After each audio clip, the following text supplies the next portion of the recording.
Hi, folks. Welcome to my Tour de France podcast. I do a daily update analysis of the Tour de France. There will be a video version and an audio version. I'll put links below every single day for those. Normally, I have to do those solo because I try to edit and turn around as fast as I can. I'm doing it all myself. But for the preview this year, I thought I would have a guest to lighten the load. So I'll have one guest for this one. That'll be my friend and former teammate, Tom Danielson. I'll have him in a minute.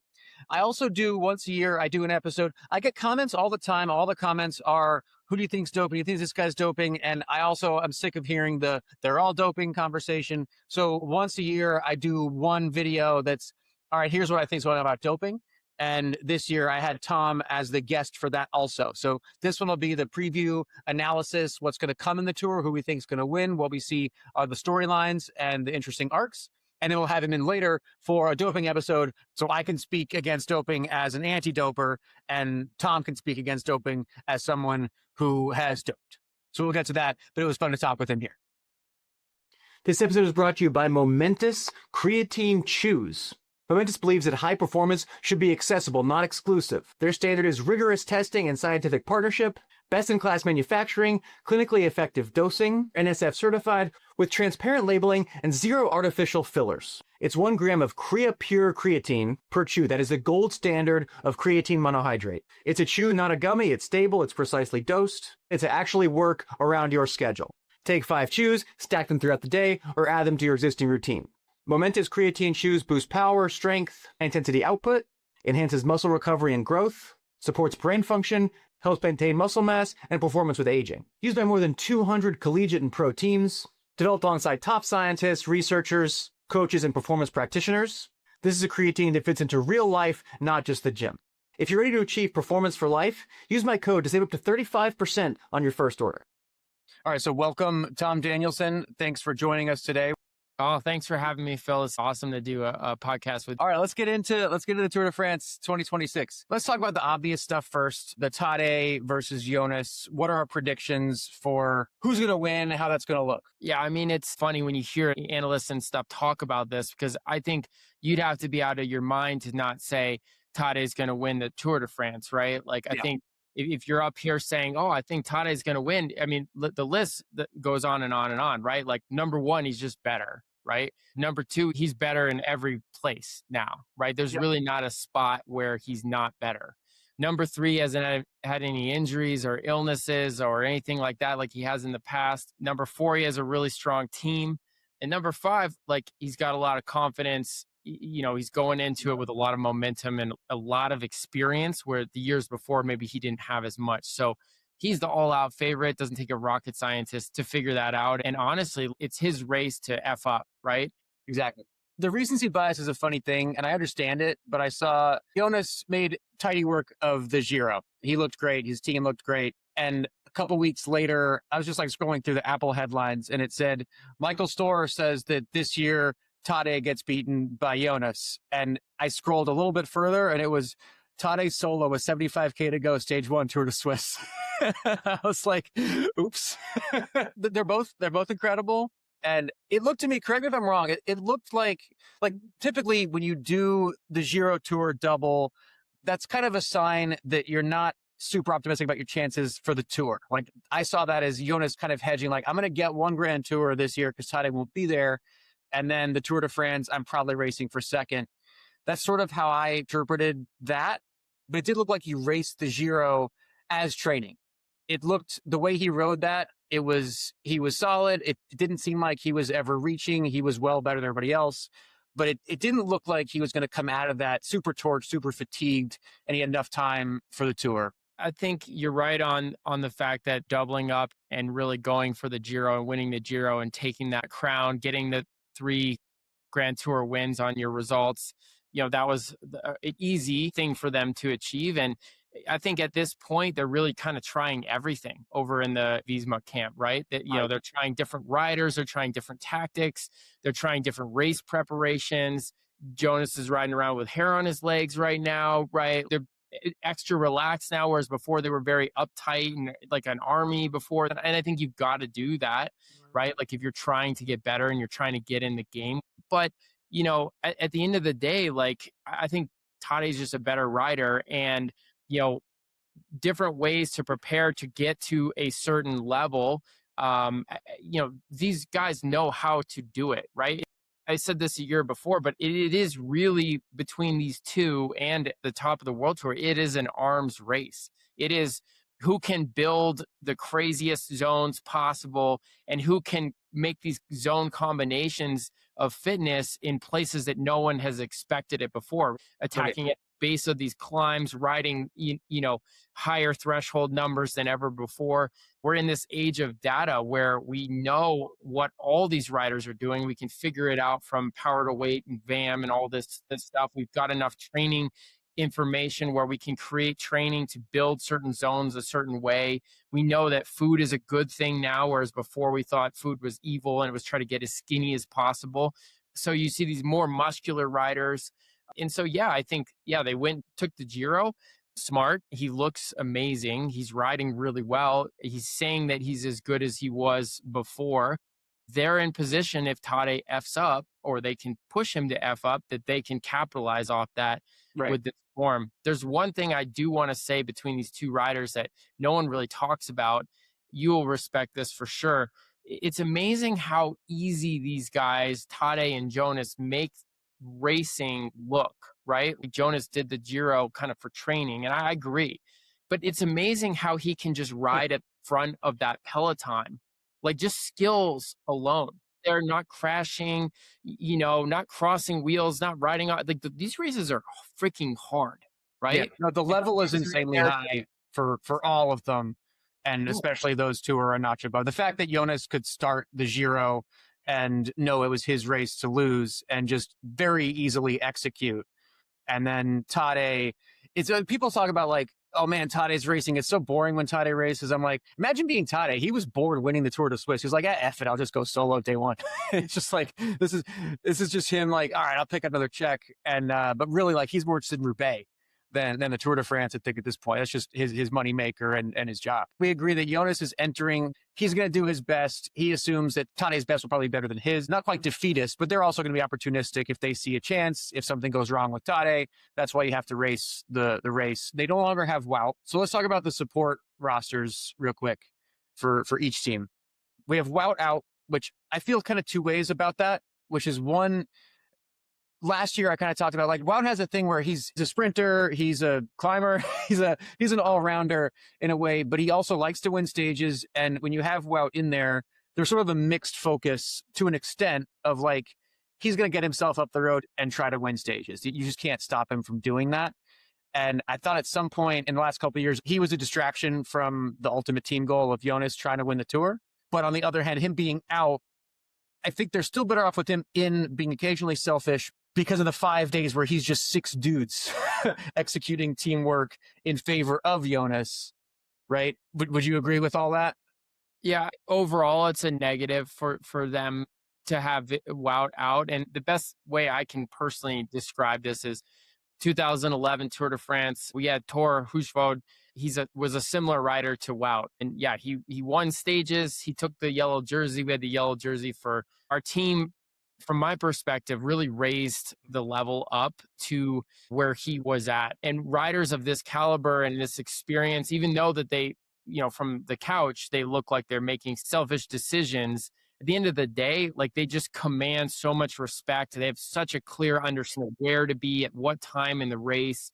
There's a level of confidence at the breakfast table when you come downstairs. Maybe you're feeling a little bit frazzled or whatever. Maybe Jonas or someone might not be 100%, and you look across the breakfast table and you see someone like Wow, and you're like, hey guys, we got this. Someone like that is like a rock. I think at the end of the day, when he won stages, it was kind of like, hey guys, is everything good back here? I'm gonna go up the road and like blow this whole thing to pieces. Agreed. I'll see you, back at the bus. Good luck, guys.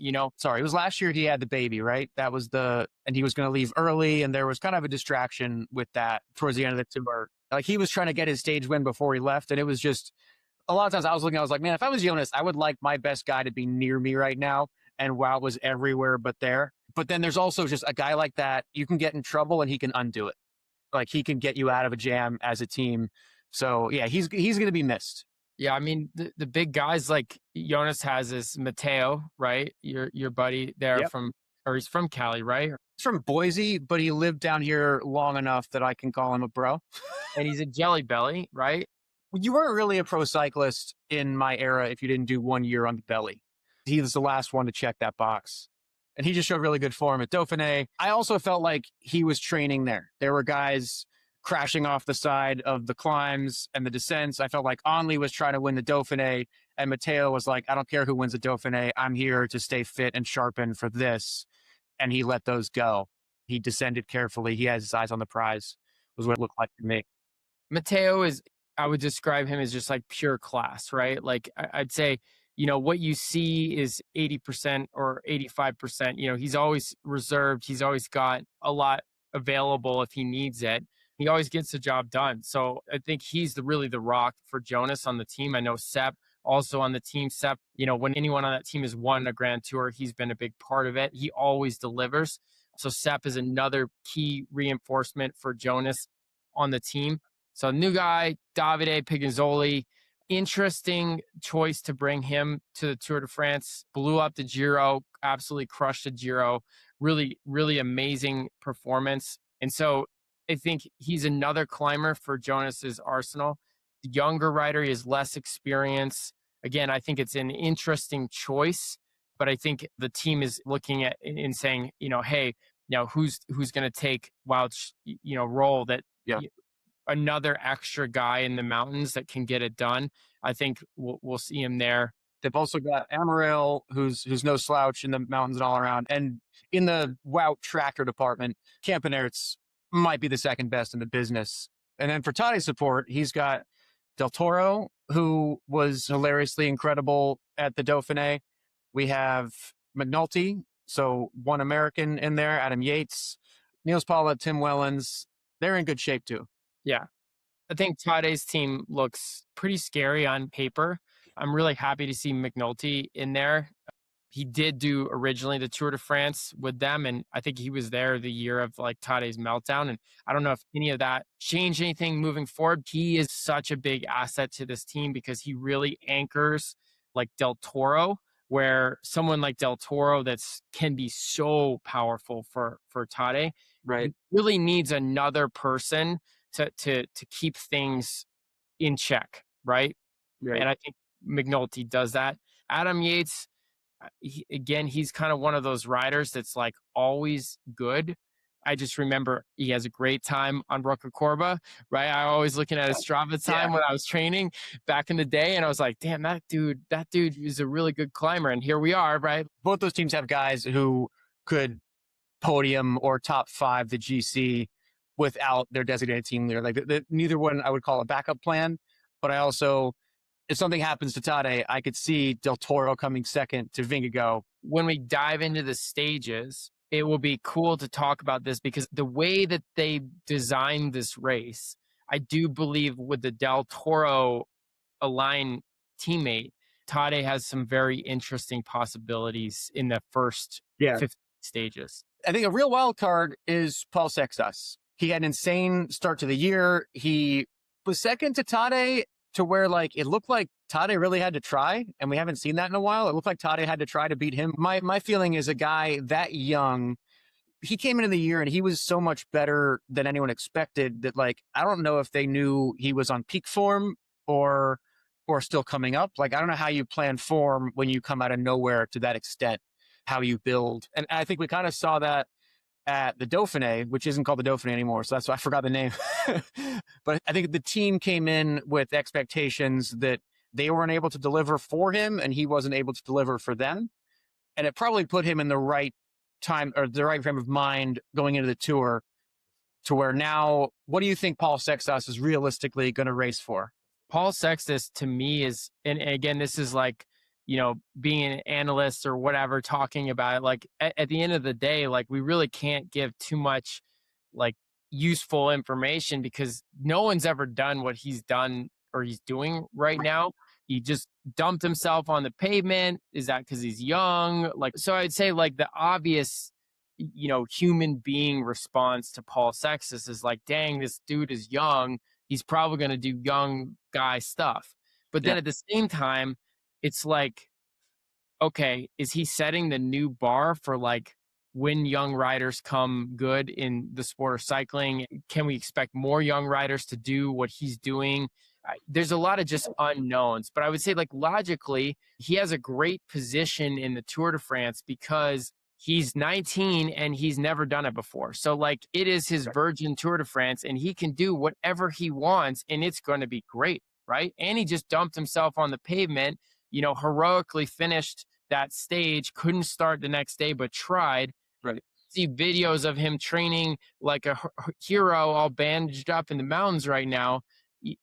I think he's in a nice position right now with lower expectations than he would have normally had going into it after Liège and some of these other performances. Yeah, they're not going to put decathlon on the front to bring back a breakaway, day one. They're not like they did at the Dauphiné. That said, he also, his position is a bit compromised by no one's going to give him an inch. They're not going to let him up the road for 1 second. Like Tadej and Jonas will be marking him until the day he cracks and loses 45 minutes.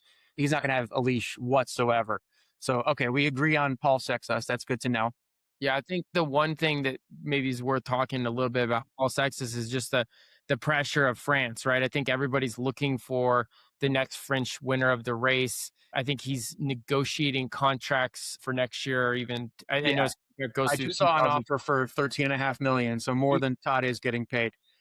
Everything's going to be fine for Seixas, and I do believe he wins the Tour eventually. I don't think he's stressing it this year at this point. I think with Seixas, like, the most logical analysis we can give to him is if you look at the game, he seems explosive enough to follow some attacks, right, of Tadej's and Jonas's. He seems to have the threshold at about these guys' level. His time trial could even be better than Jonas's time trial, could even be better maybe than Tadej's time trial. And so, again, going back to this interesting route that the ASO has made for the Tour de France, I can see him in the race into the last week of the Tour de France, and I can see a lot of excitement around him still being there for GC or even in the yellow jersey at some point given the course. So I think he's going to make it exciting, but yeah, logic has it probably at the end of the race not going to be there for the victory. Yeah. Week 3 is interesting how, like, the cream rise to the top. Whoever's the best is more the best. So, Tadej's winning flat time trials towards the end of the Tour when that really should be Remco's domain kind of deal. And I think that's going to also affect Seixas, who's just not done a race this long. He's not been into that deep training, but he has time. So agreed, it'll be fun to watch. Let's talk about sprinters real quick. I feel like every year there's kind of one sprinter who takes control, the team takes control, and they're not going to win all of them, but they're going to win most of them. My money would be on Philipsen again. Yeah, I mean, there's this Tim Merlier guy, right? That with the quick step that I would say, yeah, Philipsen is the most experienced rider here. But, it will be interesting to see him against Tim head to head in those initial sprints.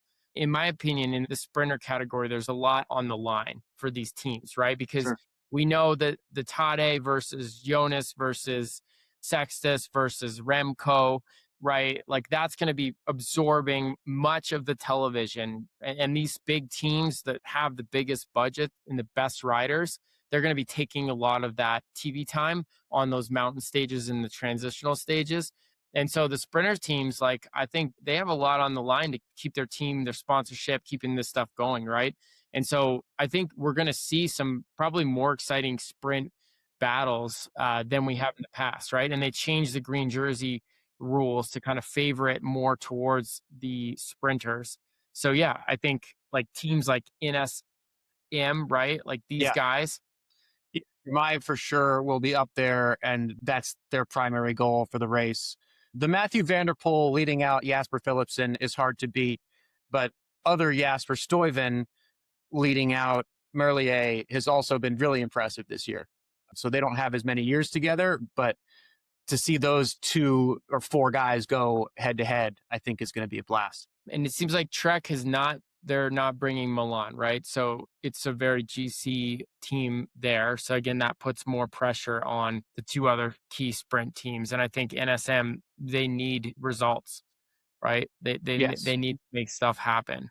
I mean, everyone needs results, but yeah, they're a little bit behind this year, but in a good position to, you get 1 or 2 Tour wins and that's your year. When I do look at the roster for the Tour de France, and when we're talking, okay, well, let's talk about the sprinters, it's kind of like, okay, oh, wait, there's a lot on the line, but there's only 2 or 3 people in it.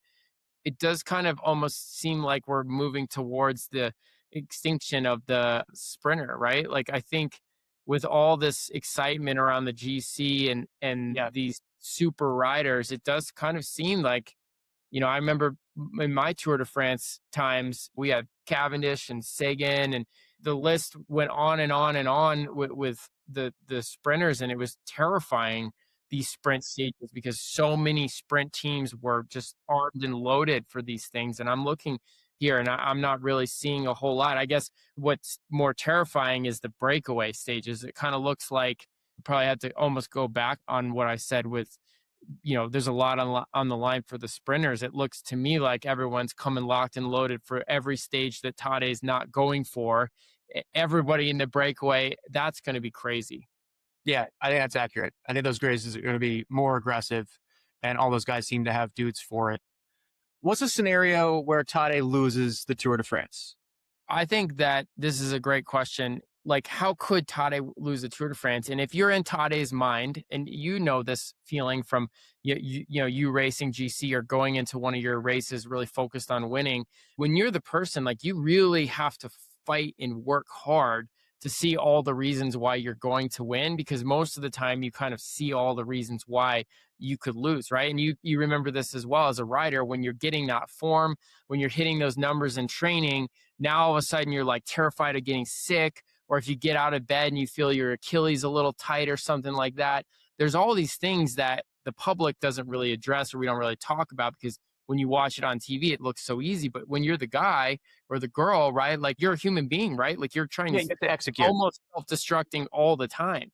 And so with Tadej, I would say that the number one way that he can lose the Tour de France is like pushing that limit, which he's already running it, right? Which is the limit of form, the limit of performance, the limit of risk taking, the limit of health, right? Like with body fat, like, these are all things right now going into the race that he's dealing with. Okay, should I lose another pound?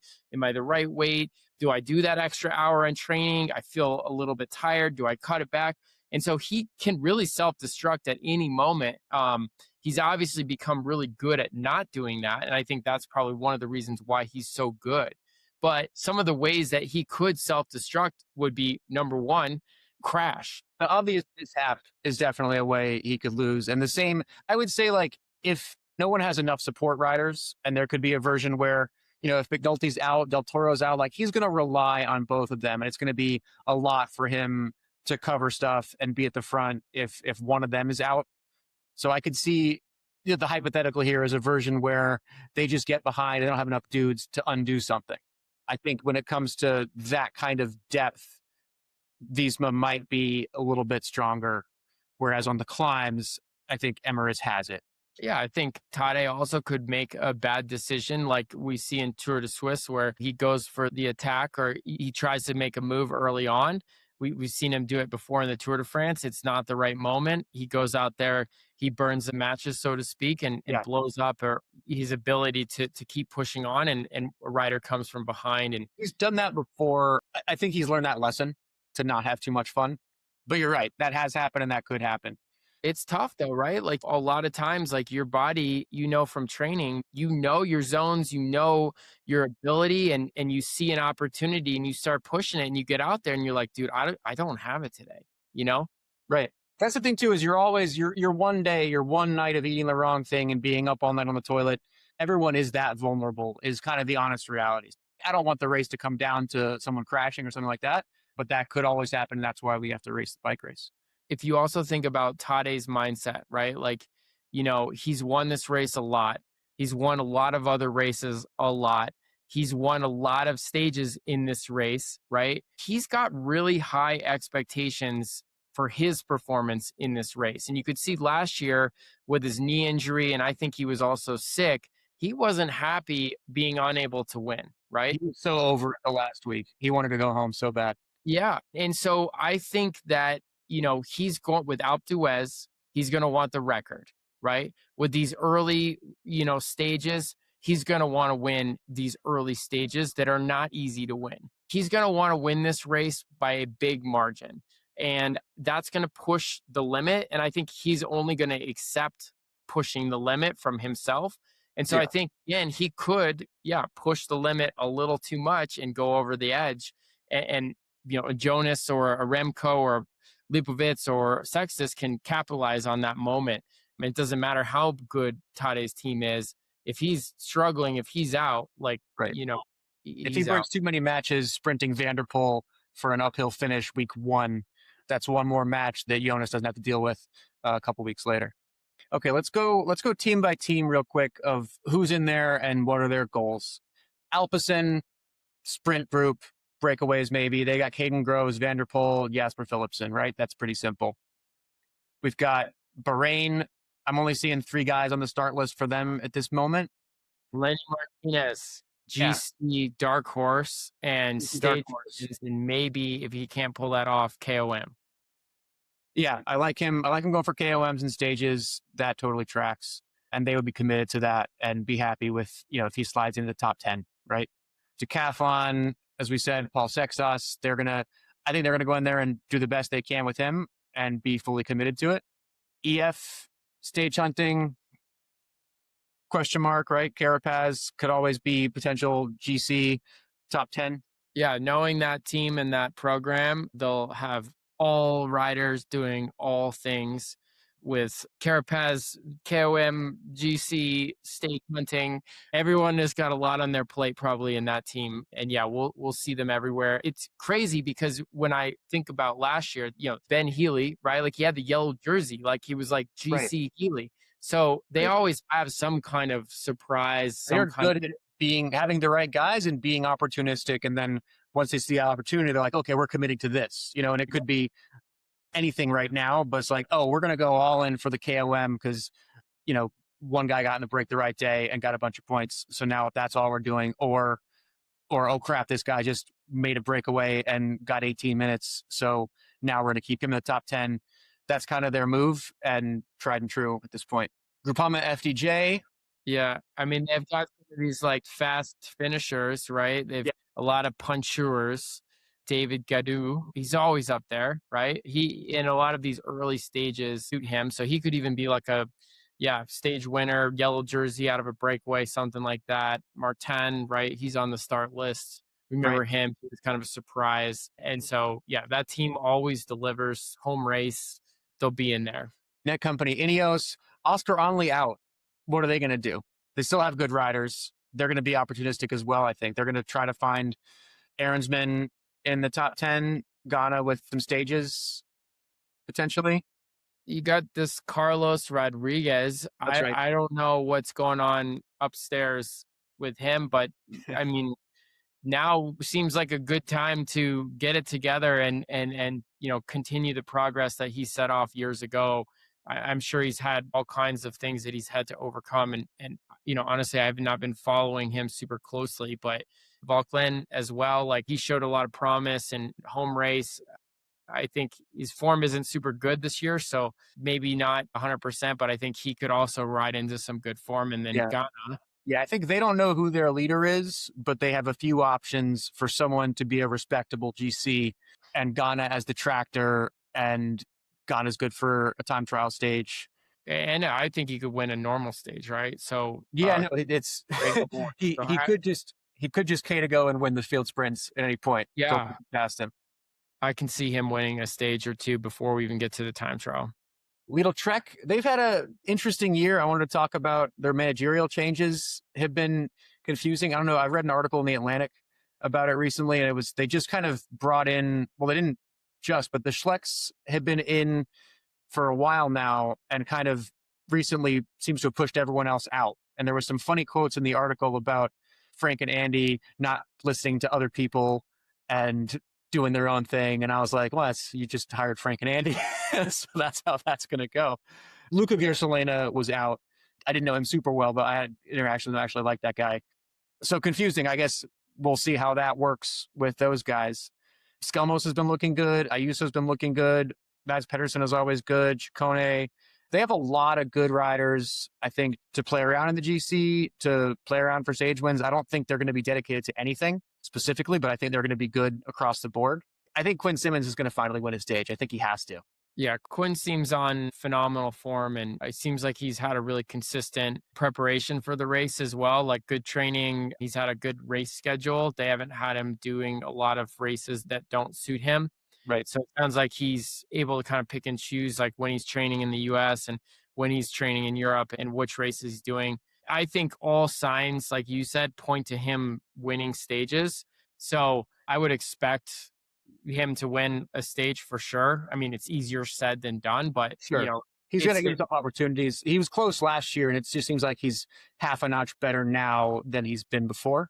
Yeah, and he's just so persistent, right? Like, I don't know if you watched the national championships, but to have that level of commitment to the cause, right? Like, he was like, I don't care. I'm going to keep trying. I sent him a message after the race, but watching that race, it was like everything just seemed like it was out of control and not going as planned or right for him until the last, hour. And Right. then the last hour, it pretty much just looked exactly how it should have looked, right? With him off the front, with Kevin behind, with Larry, right? And if you just looked at the race in the first hour or two, it was a bunch of people off the front, Quinn behind, Larry behind Quinn. It was a mess. Like, what is happening here? And Nationals always did that. I feel like you and I raced 3 nationals together that was the same. And yeah, what a wacky race. But eventually the best guy won. Yeah. So here we are. Yeah, so I think the cream will rise to the top. He delivers from a breakaway at least once this year. I think he's going to get it right. Yeah, and I think this Juan Ayuso, he's really brought a lot of attention to himself with the kind of focus on like who's the leader, and like I love all this. Like, I guess it's an easy storyline for people to like grasp who are following cycling, but you and I know it really doesn't matter like who the leader is. Like, you have the legs or you don't. If you have the ability to ride like the winner of the Tour de France, you're going to have what you need from the team. They're going to know quick, and it's going to sort itself out. There's not going to like punch each other for lead outs in the last couple kilometers. It's always pretty evident, but it is fun to talk about. Yeah, it's a fun storyline, but from watching him with the crash that he had this year, and it was pretty serious. The way that he's come back in the form that he showed in the Dauphiné on the climbs after all that, I wouldn't be surprised if he ends up on the podium in Paris. And I think that his time trial, and there's only really one time trial, but the team time trial, the team's going to do super well in. I think those 2 areas he's going to have great performances. And then I feel like he's going to climb super well on the climbs. He's also super explosive. So what goes down in some of these earlier stages, I think that he'll capitalize on. So I would say he's a dark horse for the race that probably nobody sees. Okay. Yeah, he'll get away with a couple little attacks before he's terribly marked. All right. Lotto, Intermarché. Actually, Trek hasn't announced their full roster. I wonder if Tom's is in. I'm only seeing 7 guys right now. I saw he just raced really well, so I'm sure he's on. He thought he was a month ago, but okay. Lotto, Intermarché, they're going to be going for breakaways, stage wins. Arnaud Ali certainly going to be up there in the sprints, right? Yeah, I mean, Chef Sean is the chef for this team. So they're going to be eating well. They're going to have rabbit. They're going to have great nutrition, and hopefully that converts to good results. But I'm with you. They're going to be going for scraps out there, but they got quality guys. I hope to see, for Sean's sake, that they get some results. But yeah, they don't really have a lot of favorites. I think we can say the same now of Movistar and Picnic post NL. I feel like Movistar is a bit of a tragic case, right? Like, this is a team that's just used to be kind of the Death Star, right? They have such a rich history of success and almost kind of like evil villain success too, right? Like, just like overtaking the favorites. And if you ever raced in the peloton with them, like, they were scary when they got to the front, whether it was before some downhill or crosswind or some climb. And it's just, to me, it's just a little bit sad to look over there and be like, okay, Utenbrooks, maybe, right? I think the silent thing with all this stuff is all of the teams after their names should list their budgets, because the super teams have come up since Movistar was the Death Star. And I'm guessing their budget has stayed kind of flat.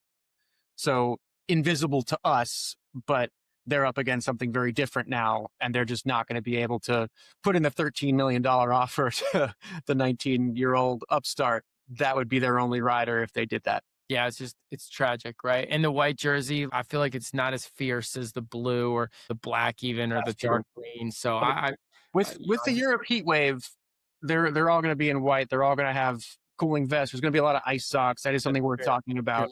Maybe that will be the advantage that they need. Yeah, everyone's going to be doing their sauna preparations and heat adaptation, and they just canceled Ironman Nice. I believe. I wonder if they're going to have to shorten some stages, or if the heat wave lingers. We're a couple weeks out, but that could be another element. How do you predict a heat wave duration? Can they say this heat wave is going to last a month, or are they like, is this 10 days? They can't predict if it's raining now. I think they can look at bigger weather patterns, and this is supposed to be like the biggest year of El Nino, but I think we're all kind of guessing. But I wouldn't be surprised if some stages are altered or shortened or something due to that, if it's too extreme. I would hope. I don't want guys getting cooked out there, right? Red Bull Bora. I would say that the Red Bull is the people's team. And I say this, like, obviously initially you think about like Red Bull as being this like dominant, rich, program that is overfunded, but the characters on this team are like so not perfect, right? They don't really race perfect.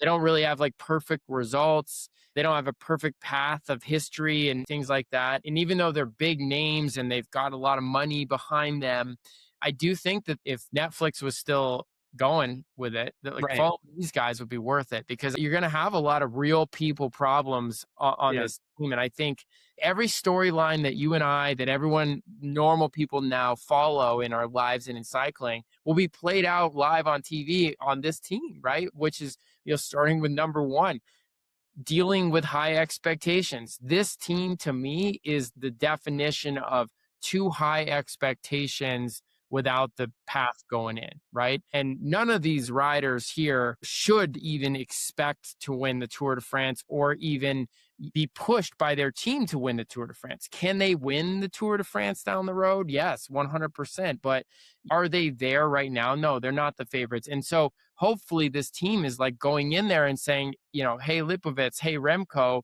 we believe in you guys. Both of you guys have been on the podium. Both of you guys have won, or I guess Remco's won stages, Lipovitz, close. If we work together, we can probably get on the podium again and get some stage wins, and let's go. And hopefully that's a conversation that's happening with this team, and they're not going in. But if you look at Pellizzari, he's a classic example of like what could go wrong with Red Bull. He's coming into the race, big expectations, big results, a lot of momentum, the weight of a nation, the weight of the team going into it, looks perfect on the bike, like so much potential, and then just like literally detonates under the expectation. And he has a teammate in there that I think made the matters worse, right? Jai Hindley was there, and not that Jai was, he's a Giro winner, he should have gone for it or whatever, but I do think that the second Pellizzari started to falter, Jai just blowing past them and then going and getting one, top three result on the stage. I think stuff like that is tough to deal with when you're another teammate, another GC rider, and maybe a lot of pressure internally. It's tough to have another rider on the team doing well when you're not. It kind of wedges that gap between the two riders. So I think they've got to make sure that something like that doesn't happen between these two riders, because they really need both of them in play during this race to pull off a good result. My prediction for them is Remco gets bottles for no one. Lipovitz smartly does his best in the attrition stages and has a solid GC. Hindley is there to support him, and Remco will do Remco things. And Remco, there's guys who race their own race, and there's guys, Remco races Tadej's race. Remco goes in and just like, today's the day that I drop everyone who dropped me before. And he just seems to do that year in, year out and not figure it out. I've always found him hard to root for when it comes to that, even though he's just so incredibly good and the results obviously are there. They're just 10% bigger in his mind, and it's frustrating sometimes. Yeah, I think like interesting thing we could talk about in the podcast is the FTP gate from Remco, right? Where he selectively makes a video. We doesn't really make a whole lot of videos consistently. Right. This video like just so happens to come across a lactate interval session, and the videographer is able to capture the secret data where he's able to mention that he has low lactate and the power is 425 watts or whatever it is. Right. That blew my mind how everyone on the internet just grabbed that number, got out the calculator, started figuring stuff out, and they're like, dude, Remco is flying. Like, You know who didn't get the calculator out is Tadej and Jonas. I think they know how that's going to play out. anyone that knows anything about this sport, first of all, like you never, if someone publishes some data, even on Strava, if someone goes up some climb up here in Flagstaff and they blow this away and they do some power number, you can't extrapolate that to something else, It's wild how little people really know about how cycling training works and how cycling fitness works. It's not about any of this stuff. It's just wild where for sure he inflated his numbers, right? We all do that, of course, right? And second of all, like, like if you're doing 425 watts at 3 millimoles of lactate, right? We all know that means you can do 460 or 470 or whatever at your threshold. Right. Like, does that mean that you are a world time trial champion? Oh shit, you are. No way. Right. Like, and the bigger story to me is Remco looks less skinny, right? So, okay, he put on some power. He put on some. We got some muscles. Yeah. We got more watts. We know your buddy Tadej is doing 480 watts up the climb, right? So not crazy to think that you're doing 460 watts, 450 watts up your, whatever. We don't even know how long his interval was, 15 minutes, 20 minutes, whatever it was. So I think it's hilarious how much was pulled from that, how many stories were written. Yeah. Soudal Quickstep, Merlier, Stuyven, Van Barla. So breakaways, sprint. Yeah, I think these guys take the money in the sprint category. Right? Yeah, I think they're going to make the sprints real fun. Jaco Alula, we've got Michael Matthews, Luke Platt, Ben O'Connor, Mauro Schmid. So a couple guys in the conversation for top 10 GC, and then some stage hunters. Yeah, I mean, I think they kind of take that position that they always do, right? Which is kind of the underdog. They're definitely going to win a stage or two, I think, for sure.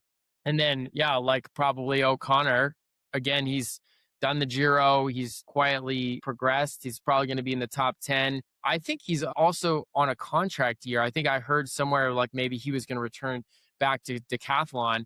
And so like, if that's the case and he hasn't signed that contract yet, I would expect some fireworks from him as well. I love it. Every 3 years, the guys have to try.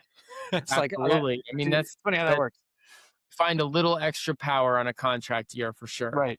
A little desperation. Astana is a tricky one, I think. Astana is going to be going for breakaways. The Harold guy, Harold Tejada. Yeah. He shows up a lot in the top 3 in the hard one-day races, and he's typically at the front on the climb. So I would expect him possible for some stage wins. I mean, at the end of the day, like overall plan is stage wins for these guys, right? And it'll be same with Cofidis. It'll be same with Tudor. I mean, Tudor's got Store, right? And I think he could do a top 10, right? GC in theory. Yeah. And Alaphilippe, one would hope he comes alive and does something. Right? I looked it up. Alaphilippe is annoyingly young for someone that we raced with. I would have thought he's pushing my age, and no. Alaphilippe is only 34. What? Right? Wouldn't you have guessed 39? He's only 34. Racing with him, like that's crazy. We got to wait for a contract year for him too, because he could still turn it on. I think. Yeah. Total energies, breakaways, stages. Caja Rural, same. Pinarello, Q365. What do you think Pidcock's going to race for? I think Pidcock will race for GC, and I think he'll do well. Like, he's a good rider, and he's another rider that is on a very comfortable team that supports him. I don't think there's a lot of pressure for him to do well in GC, and I don't think he's butting heads with anyone by him trying to go GC. typically when you see riders not do one of the big traditional races that run into the Tour de France, and then they even skip some of these other races, usually that means that they're going really good and they're training super, super well, right? Like, He knows how to train. He did just win a one-day race ahead of Sepp, so he climbs all right. I think he knows that he has a good level, and I think he's going to be one of those kind of jokers of the race. Okay.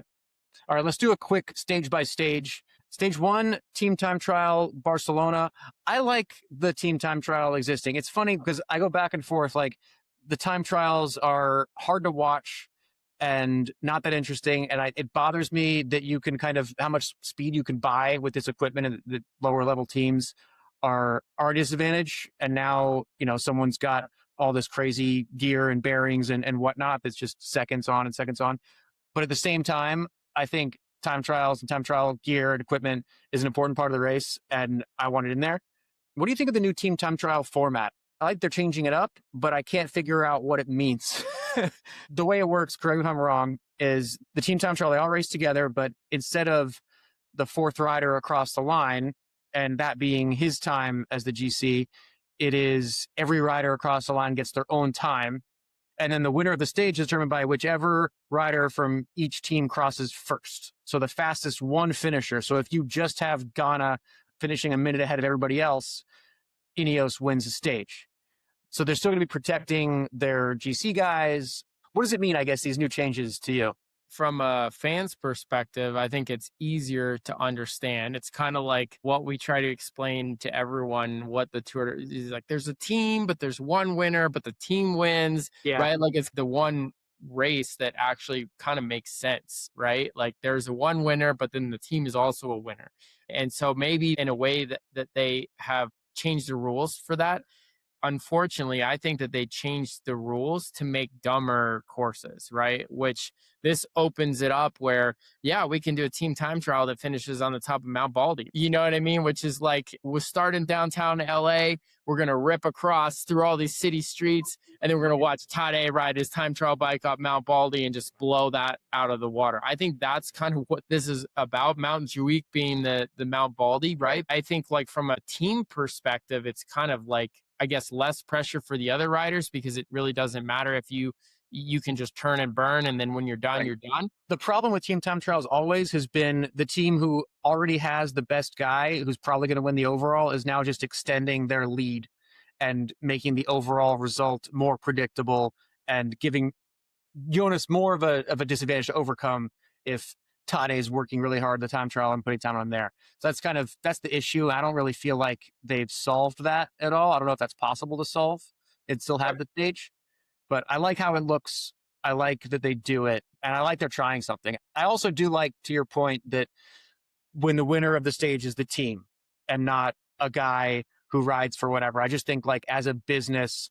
the LA Lakers winning a game is more valuable to the Lakers than the versions that the cycling has of Tadej wins the race, and then, like, the subtitle lists the people who pay the bucks and who get the return on investment. And that's just like an inherent flaw with pro cycling that also isn't solved here, but at least solved for one stage. Yeah, for sure. I agree. I agree on that. I think rewind a little bit to the actual, like, how do you perform well in this team time trial, and what does it actually mean?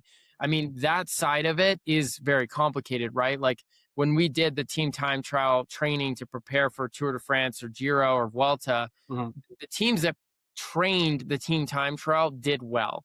And the teams that didn't train the team time trial sucked. And I've been on both sides of that, right? Like, I've been on a team that we did training camp after training camp, and we won the team time trial. We won the team time trial in the Giro. We won the team time trial in the Vuelta. We won the team time trial in the Tour de France, right? Yep. So that's a cool part of it, I think, because it really requires teams to commit, train well together. And then with this format, it's kind of two parts, right? Because there will be massive time gaps, because one rider will go up that last climb much faster than other riders, right? And then the other part of it is one team or two teams or whatever will be better than the other teams in the whole first part. And if you look at the course, it's actually really technical. It goes around the ocean, then it goes up into the hills, and then it comes down through the city, and then it goes up Mount Juic, right? And Right. so it's pretty wild ride. It's going to require really good riding from the team to do a good team effort, stay together. And then, yeah, it's going to favor a rider like Tadej that can go, 1 kilometer uphill, ludicrous fast, right? So I think it will be a spectacle, which what people are looking for. And I do think that it will create significant time gaps. And it's going to be interesting to see UAE, how much training they did together, how well oiled they are. And you look at a Brandon McNulty, right? There's gonna be a How lot well. of pressure on McNulty. To me, I think Visma has a better team time trial team, and I can see Tadej going into the last climb on a deficit done by Campenerts essentially, and he has to make up a couple seconds on Jonas. I wouldn't be surprised if Jonas takes the first leader's jersey from that day. Yeah, I mean, I think UAE will win it. But yeah, there's no true favorite, but man, it is going to be a lot of carnage out there. I think someone like Tadej is going to look at that and be like, fuck you, I'm going to blow this shit up on stage 3 or whatever, right? Like I wrote down like the Tadej blow up stages are maybe stage 6 and maybe stage 9 and maybe stage 10. Okay. And There's two approaches. They could do it like these Melissa Bike did the Giro, where it's, well, let's let this guy hold on to the jersey the whole time, and we have less pressure, and we take it whenever we want, that's a conservative. That was why I felt like he was training to me. He wasn't trying to collect stage wins. And you think Tadej is going to go opposite, which that's Tadej. That tracks. He's greedy. He deserves to be. I think he could sit back and wait till the end of the race, right? Stage Right. 15 on. He could sit back and say, let everyone else battle it out. Let someone from the breakaway take the GC and then let a Visma or someone like that deal with it, right?